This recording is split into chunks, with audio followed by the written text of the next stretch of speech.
Alright guys, what's going on? So today, I'm going to show you guys about Suica and Pasmo. So these cards are what you use to take the train from wherever you need to go.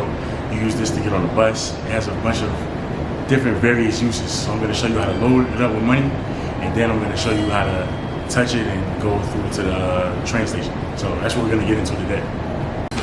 Alright guys, so here is the machine. So when you need to reload, look for one of these machines here.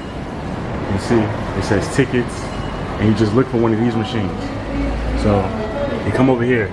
Actually, it has English. So as you see, they have the English selection. So if you don't know Japanese, you can navigate in English. Click like so. Some pieces of further information they start speaking in English. in English.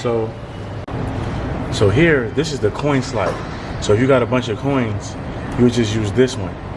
Bills here, as you can see. Bill. And you get your change here. And this is where you put your card at. So, yeah. Alright, so we're going to load up the Pasmo. So, first, you just put it right here. As you can see, it says Cardo, or card in English. Place your card in there. Now, on the menu is going to show how much is on your card, as you can see in English, balance, and then how much you want to put on your card. So, let's throw a 10 on here, Japanese money. And this side right here, this is the bill here. Place. Now it's reading the card. Press the amount you want to use, and that's it. Just like that. So now this has an extra 10 bucks or 10,000 yen on it. And that's it. So here is the machine. You just tap your card right here, and then in here it'll show your balance, and then those doors will open and you'll just walk through. So I've already came out the station, so I don't need to do it, but it's as simple as that. Tap your card here, get your balance, and then just walk through, and that's it. Alright guys, so here is the Pasmo, here's the Suica.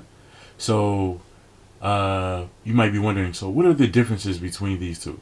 Well, actually, it's not really much of a difference, but they both can be used at convenience stores, so you can actually purchase things with these. You can use them on some vending machines. You can use these at arcades sometimes as well, and from iPhone 8 and up. The main difference is that the Suica is owned by JR companies, whereas Pasmo is by private companies. So you can think of it like a Visa and a MasterCard. Like, they both credit cards with credit, but they both function in the same kind of way, just by different companies. That's basically how these go. And Suica is just a little bit more popular. So yeah, that's basically the difference. But yeah, you can use this to buy food sometimes, things from vending machines. So it has a lot of uses. So make sure you get one. And to get one, you just get it from the station. Like one of the machines. You just buy it from one of the machines. $10 one with 1,000 yen, or a $20 one which is 2,000 yen. And a tip for doing Japanese money is just remove the 2 zeros, and whatever is left is the equivalent amount of money in USD. So yeah, hope this video helps. Alright guys, I'm out.